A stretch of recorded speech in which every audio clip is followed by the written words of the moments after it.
Thank you so much for joining us today. My name is Michael Thiesmeyer. I'm the Executive Director of the U.S. National AI and Cybersecurity ISAO.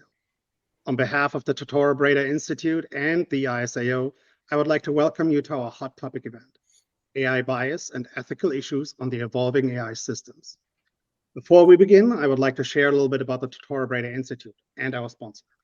The Totoro Breda Institute was created to promote collaboration across public and private sector with a focus on business, culture, and diversity. We are looking to reshape and develop collaboration and partnering practices with a view to improving and securing business and economies. The core concept of the Institute is our think tank for partnership excellence. The think tank has allowed us to bring together experts and leaders from the public and private sectors and academia from around the world to reshape and develop collaboration and partnering practices while embracing the most critical technology growth. If you're not currently a member of the Institute, we invite you to visit our website to learn more and see how you can participate. And a special thanks to our sponsor for this event, Gorilla Corporation. Gorilla Corporation is a leading global sales, marketing, and technology channel development company with a focus on serving the technology industry. So, thank you everybody for coming to this event. And next in line, we will do introductions of our panel members. Professor Christian Randeri. Professor Christian Randeri has more than 15 years of active research on experimental nuclear physics, performed in the most famous international research laboratories, such as CERN, ESRF, and INF.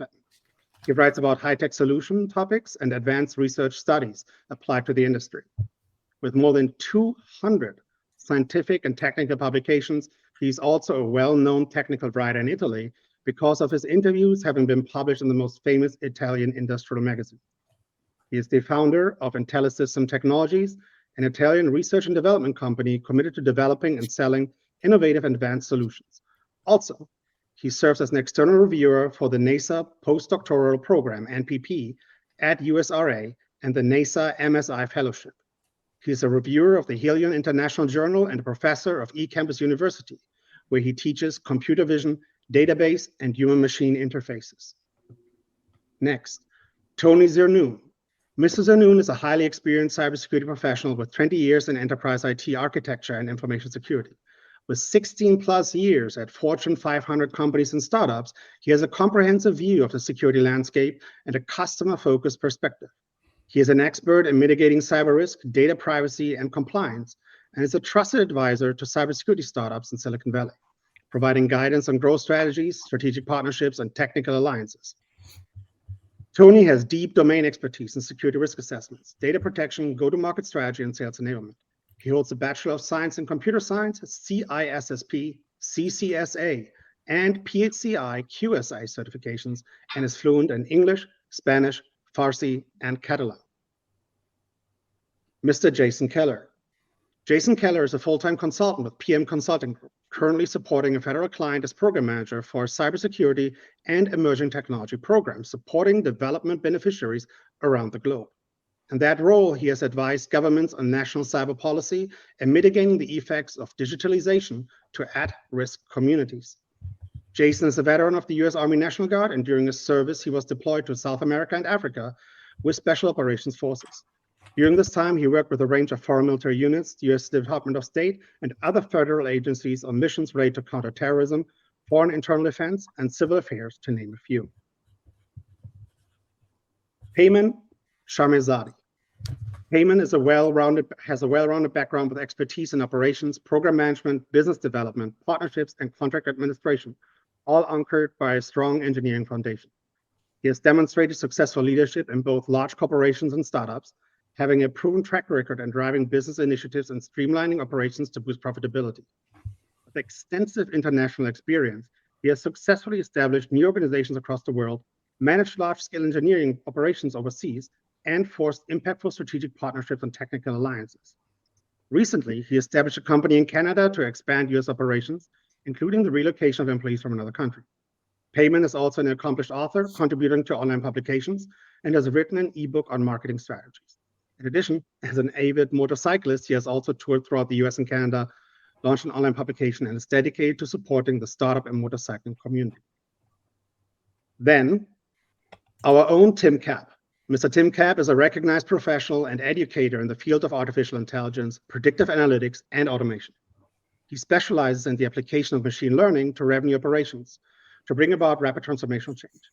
Tim has spent more than 20 years working with companies driving by subscription and recurring revenue, including Disney, Blizzard Entertainment, M1, Reed Elsevier, Intercontinental Hotels Group, GoDaddy, Macmillan, and NanoHeal. His cross-functional experience in qualitative analytics, marketing, and finance gives him a unique perspective on how to align corporate teams around a disruptive data strategy and connect performance across organization silos. Tim is the co-founder of Synco AI and a partner at Adventures in San Francisco and Kirion Intelligence in France. He is also an adjunct professor at the University of Utah, where he teaches machine learning and predictive analytics, and he is one of the founding members of the US National AI and Cybersecurity ISA. So thank you again, everyone, for attending this event. So let's start the conversation. Generally speaking, AI is nothing new, right? Recommender and decision AI systems have been around for a while now. Nonetheless, the last decade has brought forth unprecedented developments in AI. Specifically, I think, when we talked about the proliferation thereof. This process pushes down, so to say, AI technology from major government agencies to local police departments and major corporations to the small, medium business sector. Now, I think that we can all agree that ultimately our goal should be that AI is used to promote social good. However, wherever there's great opportunity, there's also great risk. So this brings us, dear audience, to the question, the $1 million question, so to say, which is how do we ensure that AI systems do not perpetuate or exacerbate existing social inequalities? And having said that, I would like to give our panelists first introduction question, so to say. Hopefully it's not too demanding for the first question. And that is, what are some of the ethical implications when using AI to make decisions that ultimately affect people's lives?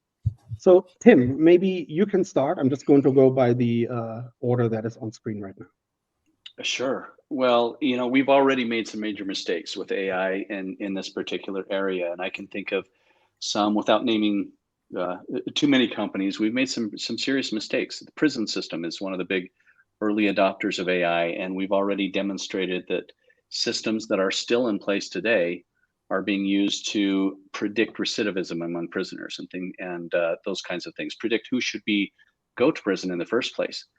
And we're finding, at first we thought, well, this isn't doing anything that humans aren't doing, but we're finding it already. There's certain systems that are figuring out ways to get around protected data like race and religion and things like that, and make its predictions based on data that it doesn't have, but can figure out by putting enough pieces of the puzzle together. So that's one that really concerns me right now, a specific example. Thank you. Maybe Jason, would you like to expand on this? Yes, sir. So I look at it from a citizen security aspect. We have 300+ million in U.S. citizens, and these folks have an expectation that my taxes and my labor essentially are being utilized to adopt these technologies, but that technology could negatively impact my family, whether it's in the use of judicial decision making, whether or not to provide bail for an individual. We're seeing a lot more action on the redesigning of voting districts. And so how these things could be trained and utilized to negatively impact the population is very significant, and is another means of potentially creating a way that at-risk populations simply say, I am not represented in government, whether it's through technology or policy, and therefore I'm just not going to participate. And what does that mean for our democracy in the long run? These are my concerns. And that's again Very, very just valid. at the US level. And when you get into the adoption across many other countries, it can really get even more horrific, if you will, and what it could mean for the trust that citizens have with their governments. I think that's absolutely valid. When we're talking about undermining trust, and we're talking about understanding the relationship between government and the citizens, and how it is affected by trust, and how that then affects in total our societies and democracies, I think, yes, this absolutely must be top of mind for us. And you brought up the risk to, or you brought up at-risk communities, and I want to expand on this a little bit. Tony, when we're talking about the potential impacts, negative impacts that AI might have on marginalized communities, and how we could potentially study this, like maybe you have some thoughts on this topic. Sure. Yeah. Hi, everybody. I'm going to start with the risk, and then maybe you can come back. What? Can you hear me okay? Michael?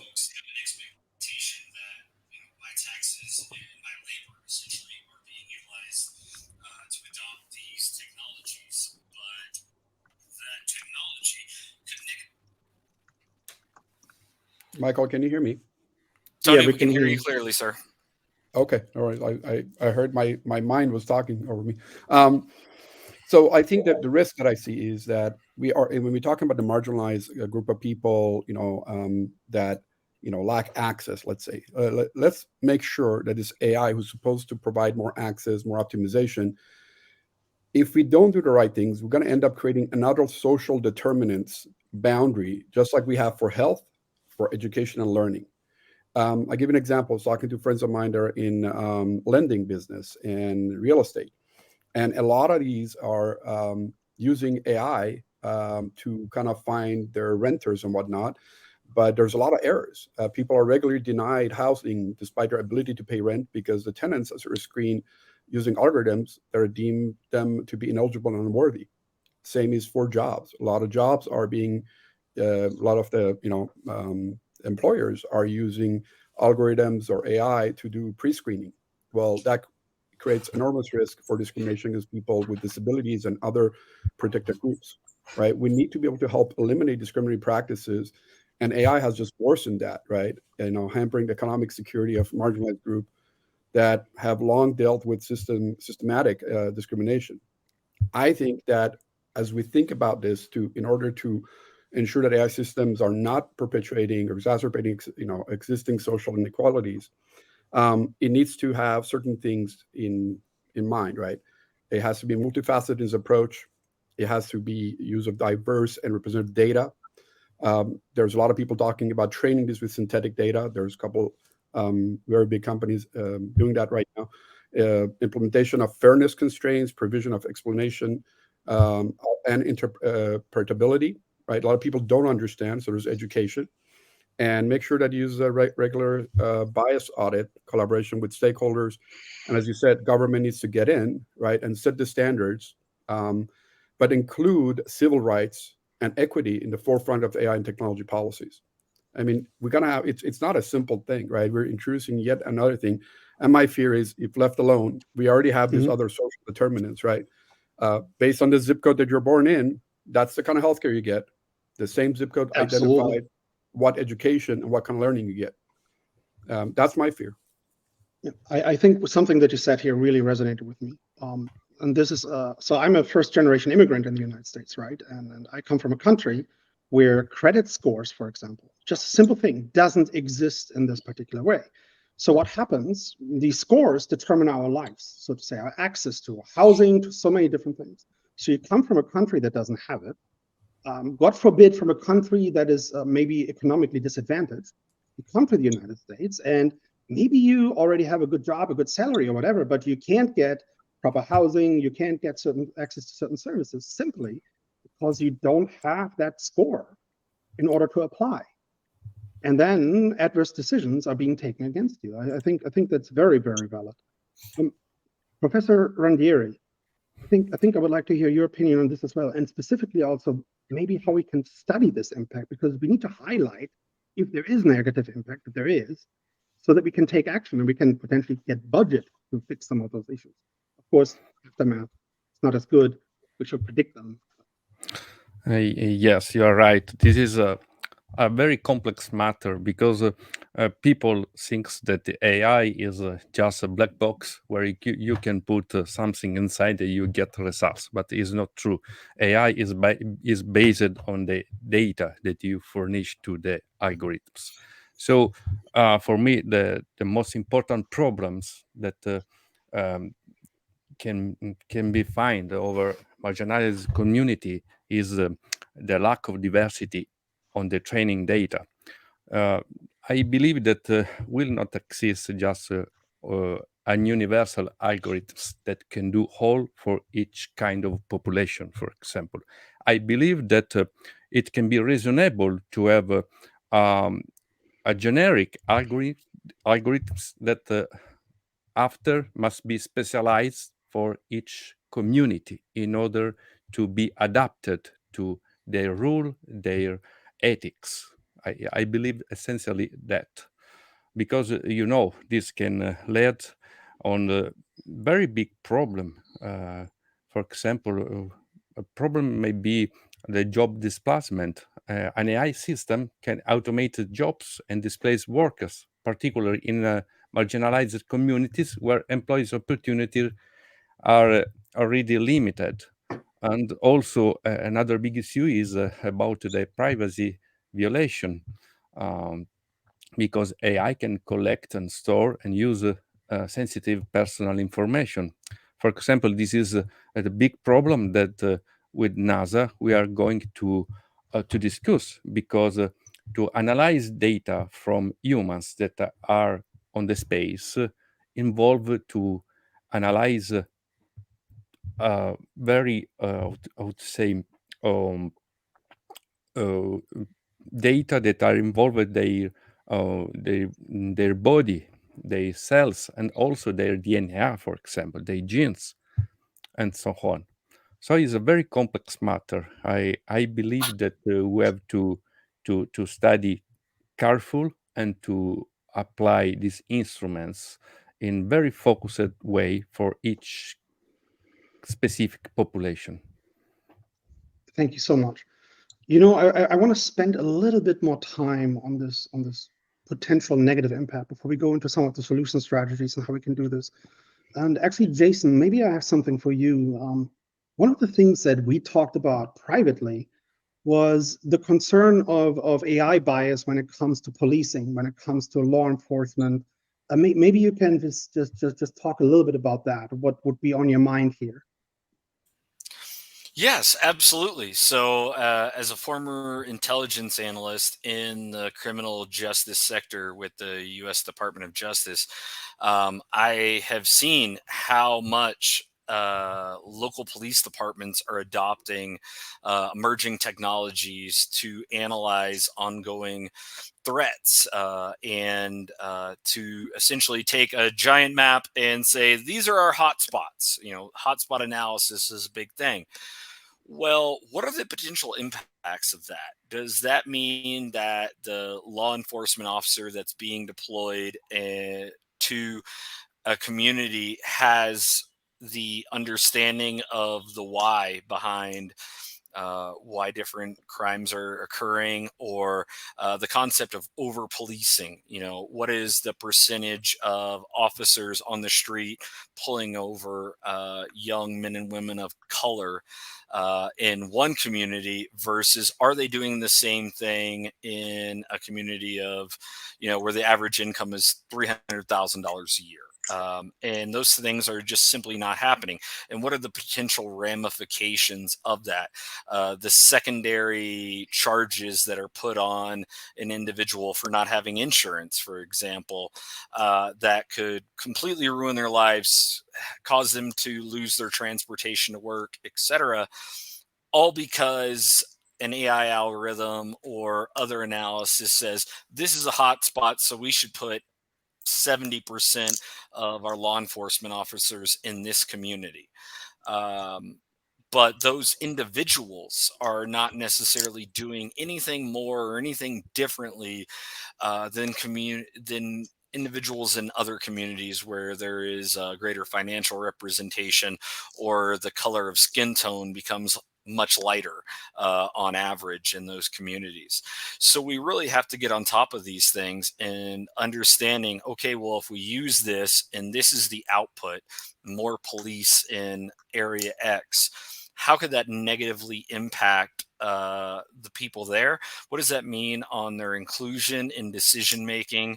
And how are the tools specifically used? That is 100% critical. And I think that we can get past those things by engaging at a more tactical and operational level, going to the captain of the watch and saying, hey, yes, this is what the data is telling you. But these are the potential impacts, and how are we going to educate those people? We have got to create systems where people are not, their biases are not being reinforced by the data simply because that's the data that's available.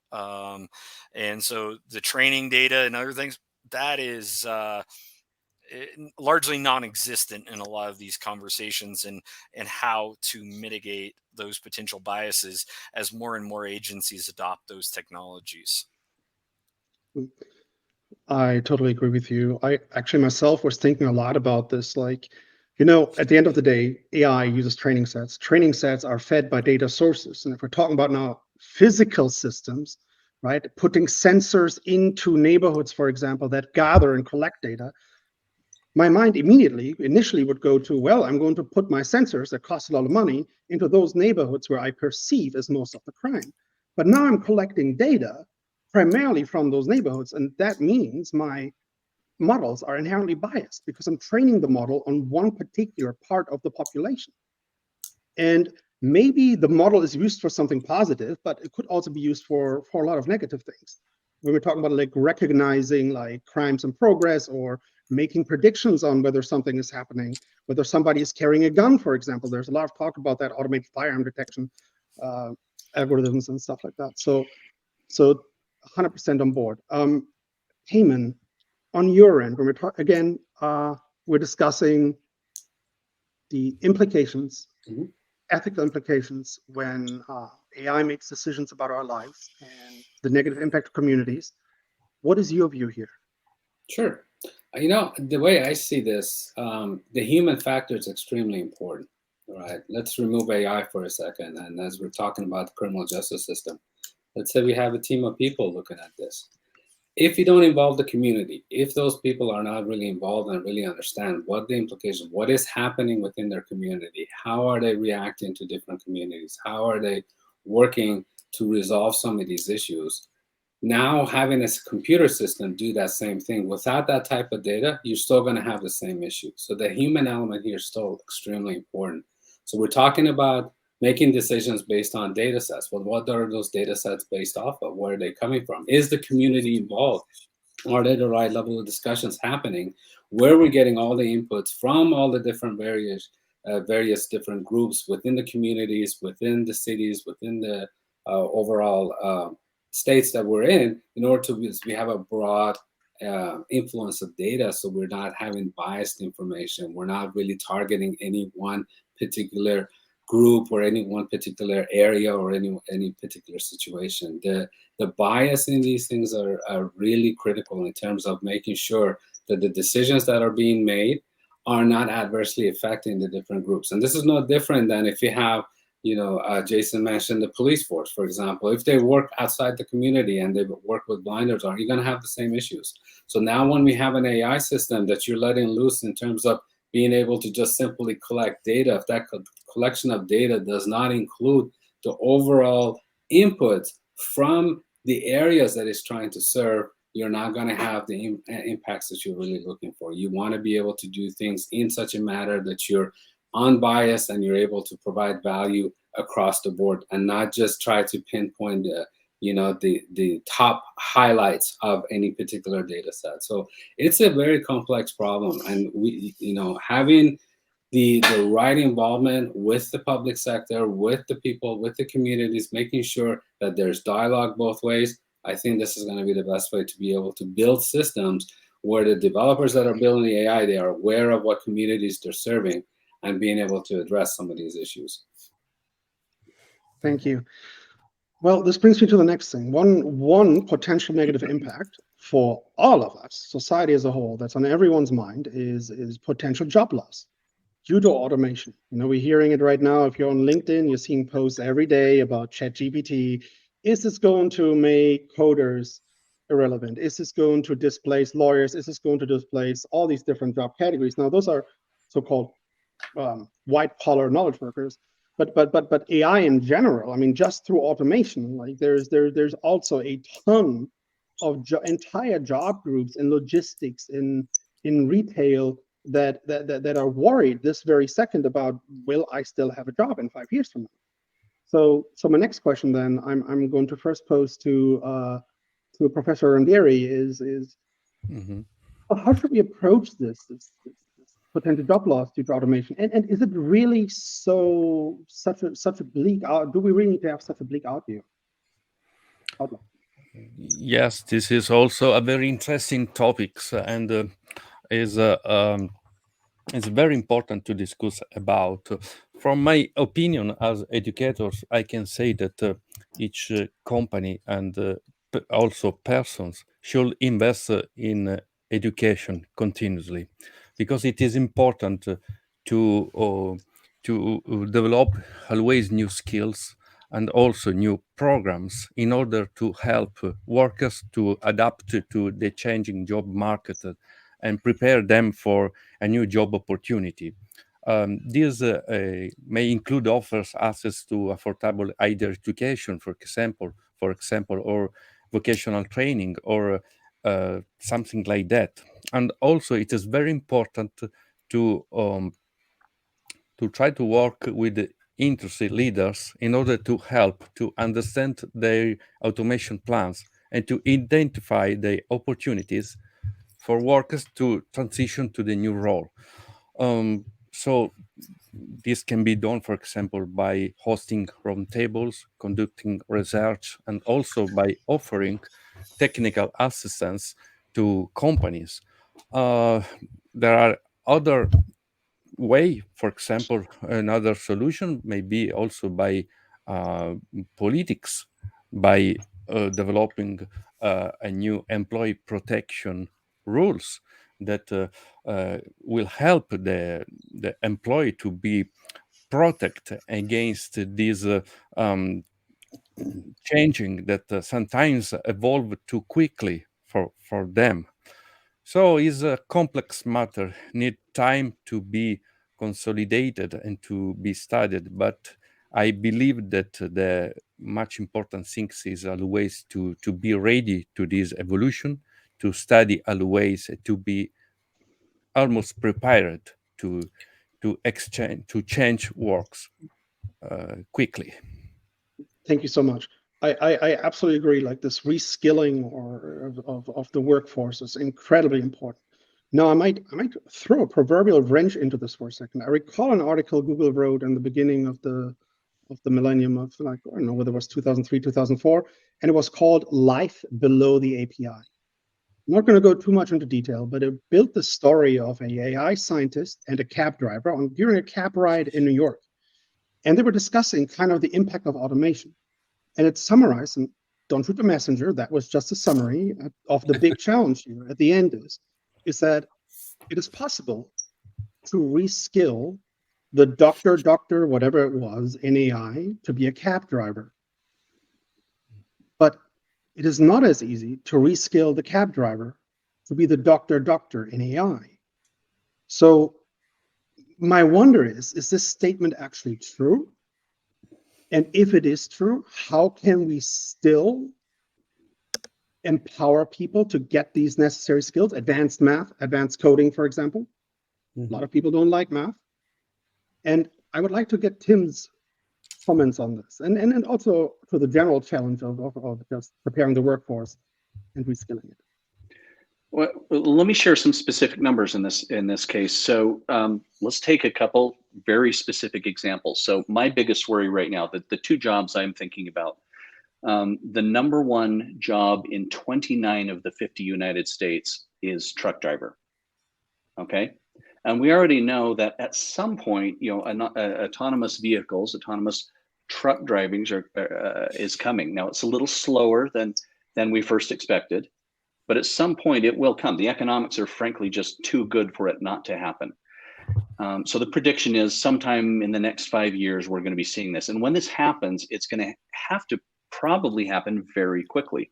Because if I'm a trucking company, if I'm in logistics, I have to do what my competitors do relatively quickly. So imagine in the next 5, even 7 years, losing the #1 job in the United States. And what impact that'll have on all of us. Another one I think about is call centers. The analysts are predicting right now 95% of all customer interactions, not just chat, but conversations that you have on the phone through call centers will be done with an AI. You'll be speaking with an AI, and they're predicting in the next 4 to 5 years. So imagine that's what 500,000 jobs, I think, in the US alone, just call centers, let alone what it is overseas. That will be gone, 95%. And we're already losing some of these. This isn't a future thing. Between 2018 and 2021, we already lost 5% of white collar jobs. A lot of this was in banking. You've got Deutsche Bank announcing very publicly major layoffs due to AI. And they're quite proud of it. They're driving some incredible efficiency. So these are the key things that are happening already and are going to be major societal impacts in the next few years. The good news is, and I'll let someone else riff on this, but we are also predicted to be about 40% more productive. And I'm starting to get a feel for that with ChatGPT and some of these things that just came out. I feel like Superman the last few months, and hopefully other people will as well. Tony, I want to head to you. No worries, man. I'll take the positive side. Let's just go back in time. Listen, change is inevitable, right? There's a book everybody should read. It's called Who Moved My Cheese? So let's not panic, right? Jobs will change, right? And just go find another piece of cheese, right? I think nobody's arguing that, back in, I don't know, in the 50s, 60s, whenever it was, there were switchboard operators. Is anybody having any second thoughts as to why that job doesn't exist? No. We went through the computer science and, things that people didn't understand. A lot of us went in there.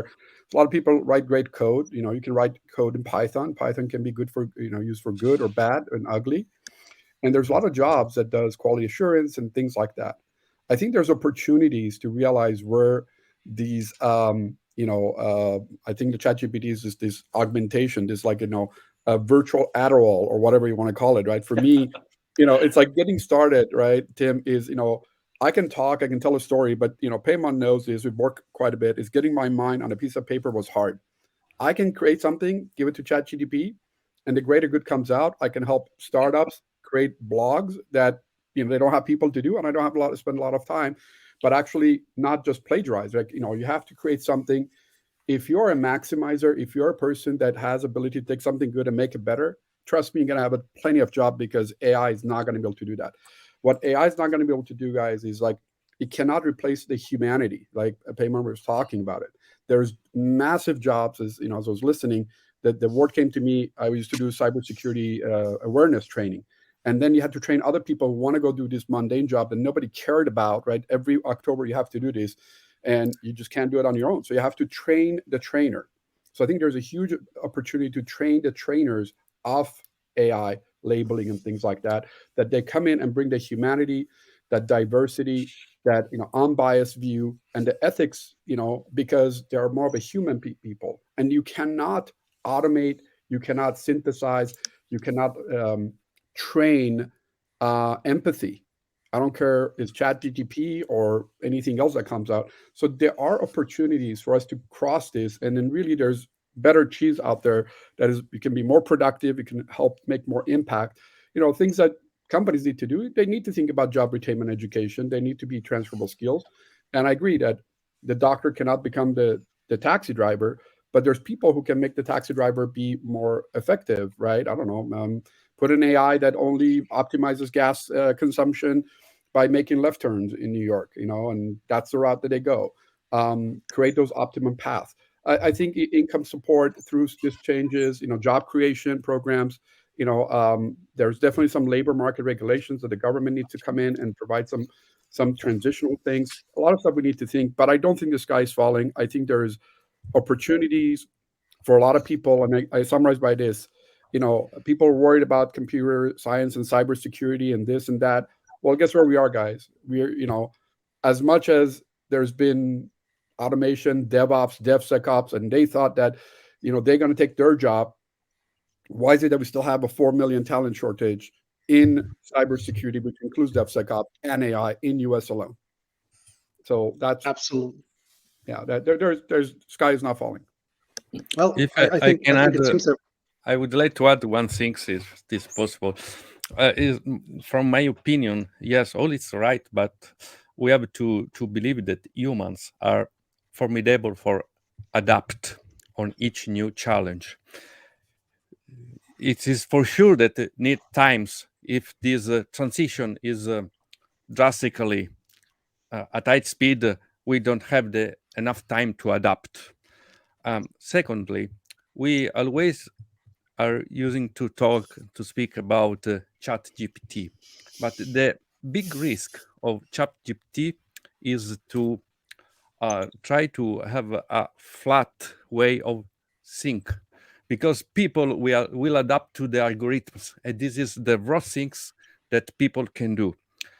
What I believe is that people should improve their creativity, because actually AI is not able to have creativity.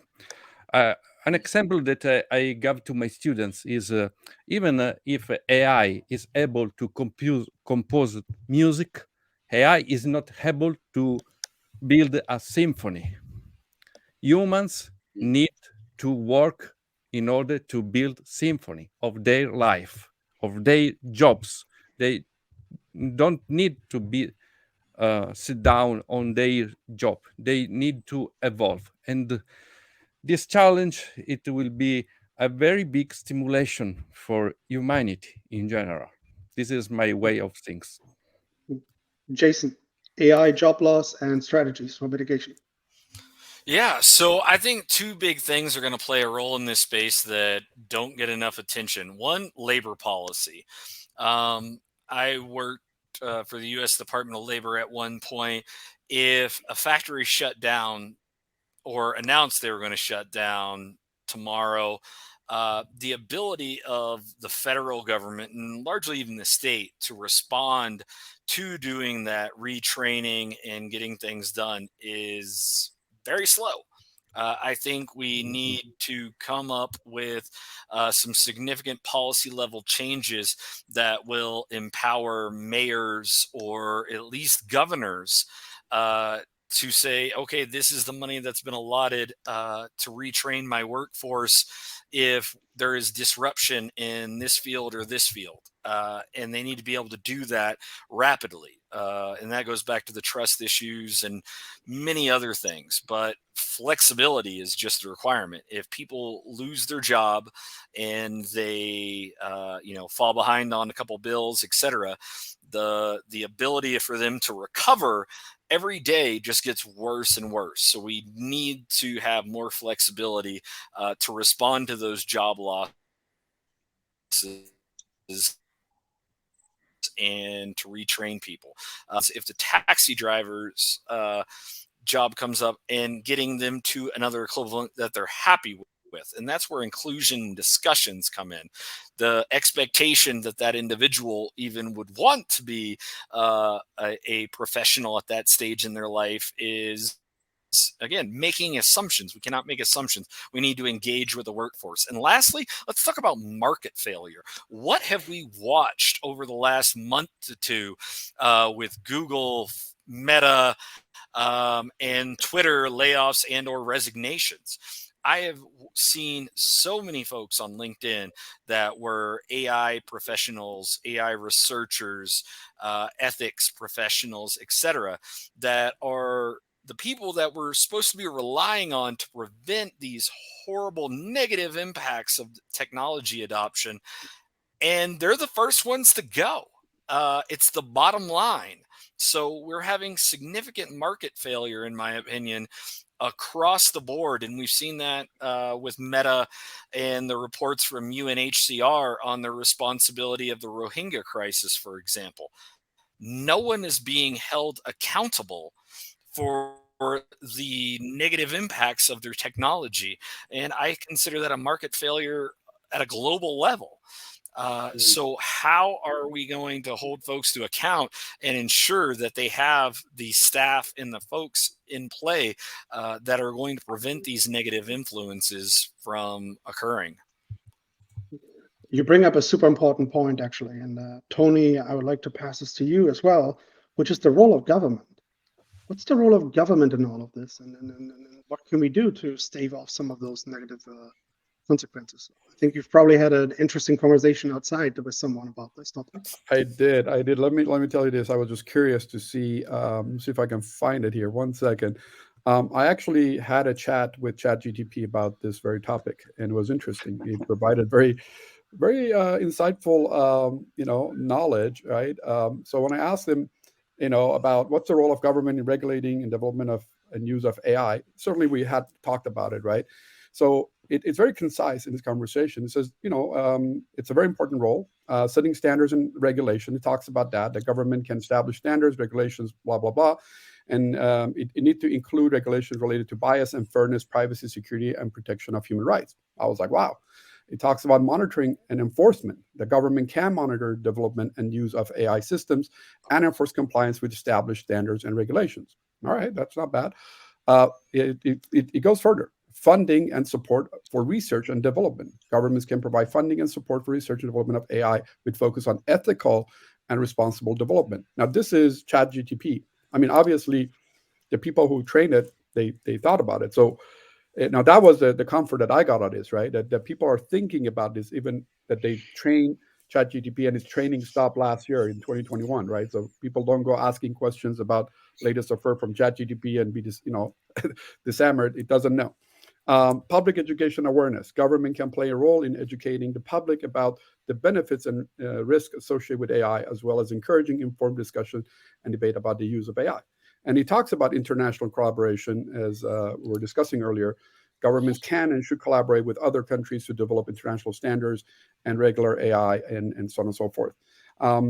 When I did more research, and I found out that actually many other organizations already are raising alerts about this, like ACLU, the Leadership Conference on Civil Human Rights, Upturn, and 2,000 other organizations are already calling Biden administration to take concrete steps to bring civil rights and equity to forefront of AI and technology policies.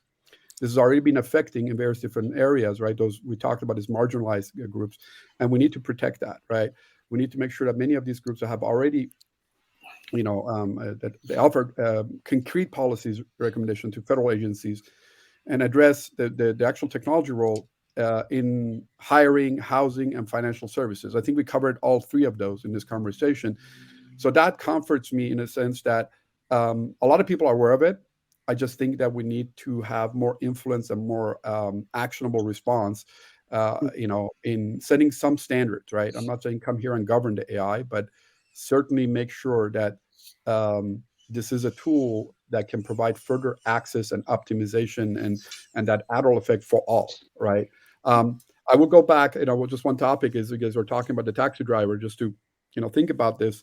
The same taxi driver in New York, think about it. You can go train all the cars in New York to find the most optimum path. But who knows New York in the rush hours better than any taxi cab driver, yellow cab driver? They know paths that others don't know. They've been doing it.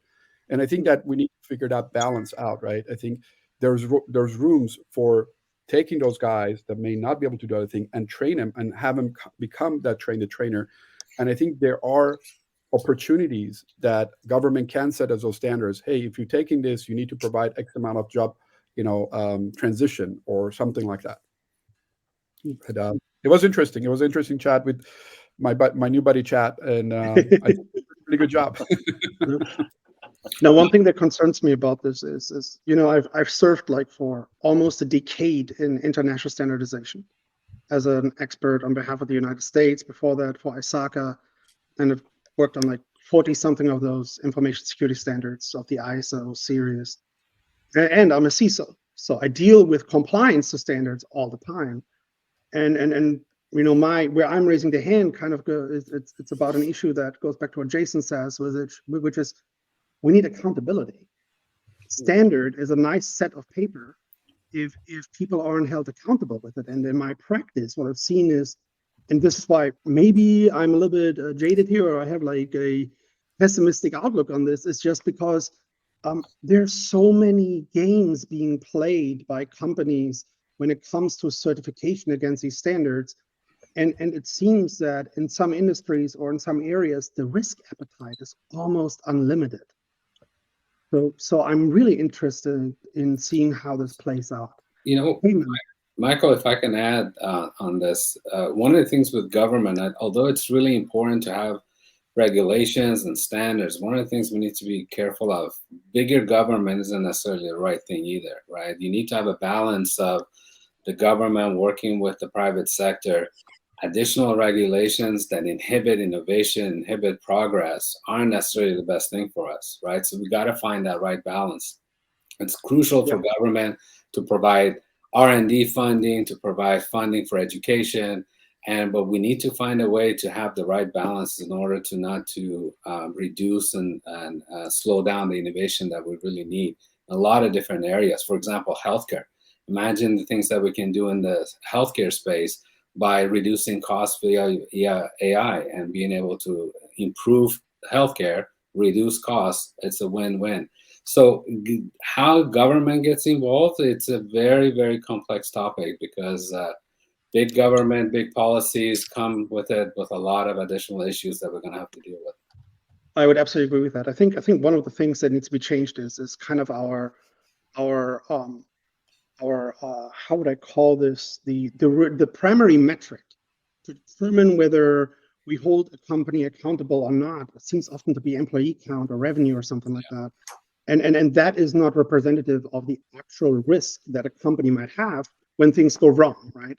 So I think that is something that we need to take a look at. And that's then when are we going to hold a company accountable or not? Sure. Standard, right? Because a company with only 10 employees might work on something that if things go wrong, it might have a lot of negative impact. I see there's a comment. Let me see something real quick. Adapted to change always the wire. I can work on this last year. Yeah. I believe, they were quoting you on that one, sir. You know, Michael, the other thing that we need to keep in mind, a lot of our, given our panel, we're really focused here in the U.S., Western society. We've got to think that it's a global world. You know, what's happening in other countries, or, you know, countries that are labeled as third world countries. Some places still have issues with internet access, right? So there's a complex ecosystem out there, and not everybody's in the same place. So when we're thinking about jobs, we're thinking about education, when we're thinking about, you know, improving overall humanity and human life without education, we really got to think about it more globally and how we can have a much broader impact globally.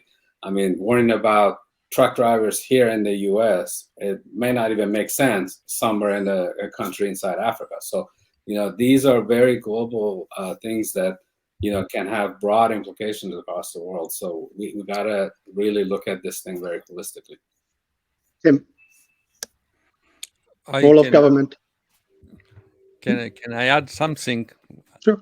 I can share my experience because I come from Italy. So, you know, we stay inside the European community, and the European community is working a lot in order to approach these topics, and they are much more focused on the specific risk. They try to solve this problem by dividing this process in several steps. For example, the first step is to evaluate the much more particular risks. For example, AI in sanity, AI to medicine, something like that is vital at first. Secondly, in the second step is to try to involve the community with specific assessment in order to have the feedback from the community in order of the what they are going to do from the step one. And after the step 3 is to try to write rules as a standard to be followed from who will develop the algorithms. And lastly, the step 4 is to produce a conformity needs as a declaration that company must be adapted to in order to deploy their service, their algorithms. And it is obviously that these steps have a feedback each other, that you can go forward or backward from each step to another until the system is consolidated. So this is almost the European approach. And to be honest, I believe that this approach can be reasonable, but with time we will see the results. Thank you. Tim. And maybe I can provide a differing point of view. I've been watching Europe very closely with the GDPR laws that are going to be related to AI. There's a balance, and I like Aristotle's concept of the golden mean, that you can do things. You don't want to be at either extreme of good or bad, but you got to.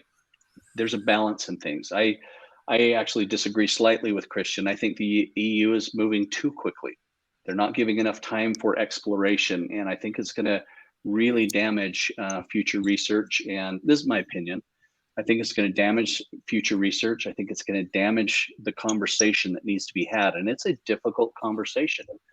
But I think there's a couple of roles. I love what Payman said about this is a universal problem. This is a global problem. Here's some examples of great news of where we can really help communities out. My team is now growing very quickly, and we're actually establishing schools and a lot of our development now in Africa and Madagascar, and we're able to use things like live translation right now. So I'm communicating to them in English, and I'm communicating to a team that speaks French, and we're speaking through live translation, and it's extremely helpful. And so now we are creating jobs in Africa that would have been really difficult for anyone in the US to access just a couple of years ago. So that's a very positive thing. But I do think there is going to be a role. I think we're going to see a bigger conversation around the concept of universal basic income that has been promoted. Andrew Yang promoted that. But we have always been able to replace. I started as an economist, and I agree. We've always been able to replace jobs. As the car replaced the buggy, we've replaced buggy makers. But we had 70 to 100 years to do that. We've never replaced anything this quickly, never. And so I do believe there is a potential for disruption. Now we're going to get really lucky. The biggest economic thing hitting us right now is our aging and retiring workforce, and we might just have the retiring workforce hit at exactly the same time AI does, which would be the most fortuitous timing possible. But I do think we're going to see more conversation about universal basic income taken up by government and legislators, and that will be, we're going to need national policies based on whatever the disruption is and I'm not predicting it yet, but there will be some kind of disruption, I believe. And to the extent we see that, we're going to need some policies ready to go. I think I see a comment that was made here, which I wholeheartedly agree with, which is AI is a social technical challenge, right? It is not just a technical challenge. Our next question would have been to discuss kind of like the techniques, the actual techniques for reducing bias in AI systems and integrating transparency, so making AI explainable. But the truth is, everything is still so fluid, so much in development, so highly dynamic on that end of the equation. What we do have to get right is, at this moment, without doubt in my mind, the societal debate about this and how we approach it in general as societies and what our roles. And with that, I mean the roles of all the stakeholders involved in this process are government, academia, industry. I think that's super important to figure out. Now we're coming up here in time. We have about 4 more minutes. So I don't think it makes sense to touch on the detailed strategies for reducing bias and implementing transparency. Jason, you wanted to add another piece here related to, I think it had to do with federal level actions and the adoption of AI and what can be done. Please, I'm giving you the mic. Yes. So I think I'll just say, with my last comment, say that there is incredible funding needed in this space. The U.S. government has put billions into various countries around the world, helping support the growth of democracies, etc. We need to match the need with the resources at place. And that's both with helping state and local governments, tribal governments, territorial governments within the United States and our partners, but also our foreign partners that do not have the employees, the policies, etc., in place to manage these changes as they're coming. And if we want to ensure that we don't see more democratic backslide because of the use of this technology by our partners around the world, or by just simply the failures in that adoption, we've got to get to work and we've got to put the resources out there. And that goes from job training to the international development side and donor countries supporting at-risk or emerging democracies with these challenges. As Tim and I think everybody else said, these are global and no one is going to be immune from the effects that they have. And we need to ensure that democracy and other things survive with our partners. Absolutely. I think I always say, like, we can't get this wrong. Like, this is going to be extremely transformational to our lives, to society, to our industry sectors, to everything that we do in the long run, for sure. And we simply cannot get it wrong. And that requires then budgets to be allocated. I think the story of AI, if I may say so, on the tapestry that is the human experience, right, should be a positive one. It should be one of enablement, empowerment, and it should not be turning into another story focused solely on efficiency and operational metrics. I think we can do a lot of good here if we do this right. We can improve the lives of all of us drastically, of all of our members of society, if we do this right. And in many ways, this will initially rely on the work of volunteers, like the members on this call, that since we're coming on up on time, I want to say thank you and express my gratitude again to the volunteers that work with us at the ISAO, that ponder those type of questions all the time, and that are involved in hosting events like this, speaking at events like this, or building the partnerships overseas and domestically to ensure we're having this multi-stakeholder dialogue and ensure we're building public and private partnerships for AI, for cybersecurity, and for everything that kind of sits between those two challenges. So I want to wrap this conversation up. Thank you again. Thank you to our audience. Thank you to our sponsor. And for closeout, I'm going to go by order. Summary, final statement, Jason. I think this is one of the greatest opportunities, that has been presented to humanity. The ability to lift people up, to identify problems, to make life a little easier. But at the same time, it puts a lot of folks at risks that in today's environment, I don't think have a strong enough voice to be heard in what this adoption of technology is going to mean to them, whether it's in their action with their local law enforcement or how their government decides where roads are going to go or where the next congressional district is going to be drawn out. we need to have a whole of society approach to solving these issues, and that's going to require leadership at every level of government. Thank you so much. Tim. I couldn't agree with Jason more. We have an incredible opportunity to lift people up. Right? I talked about that idea of being 40% more effective. Done correctly, we're going to all feel superhuman if over the next few years. I truly believe that. Done incorrectly, we have an incredible ability to perpetuate some of the things that we've already done as a society by taking our data that we've already created with mistakes we've already made and just increasing it and using AI to accidentally further things that biases we've already created if we're not super careful about our data and our models. Thank you. Tony. I agree. I think we need to embrace change. It's a great change, a great enabler. But I would say that in that pursuit, we need to be cautious.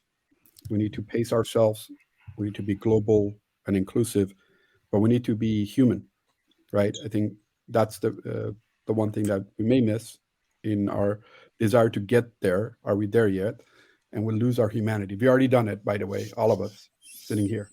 Everyone has been on the social media. You gave away part of that humanity, the analog way of you, just because you wanted to be mattered.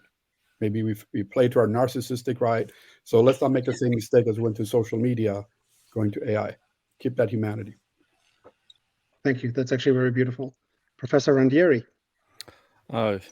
Yes, at the hand, I believe that progress cannot be stopped.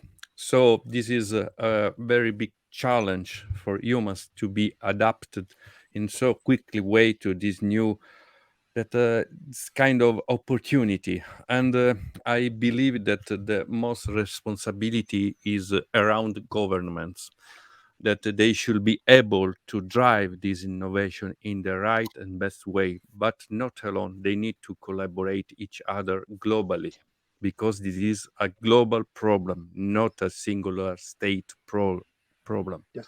This is my opinion. Thank you so much. And Payman. Well, thank you all for the time. This has been a great discussion. I think a lot more of this is needed. I mean, the way I see this, we should be more optimistic than not. We need to stay informed, but yet cautious. I think our friends in Hollywood has given us countless number of movies that can tell us where things, could go. So we have all those examples, but I think if we have dialogues like this, I think if we bring the communities together, we get the technical folks and the social folks all together so that the communications and the humanities stay in place. And AI can be great. I mean, I'm all about operational efficiency. The AI can definitely make my life a lot easier, a lot of companies easier. Unfortunately, side effect of that is the layoffs that we've talked about. So it's a global problem. Things are going to change, but I think if you stay optimistic, informed, and cautious, and communicate, I believe we're going to get to the place that we all really want to. So thanks again. Appreciate the time. Thank you so much, everyone. And so let's go.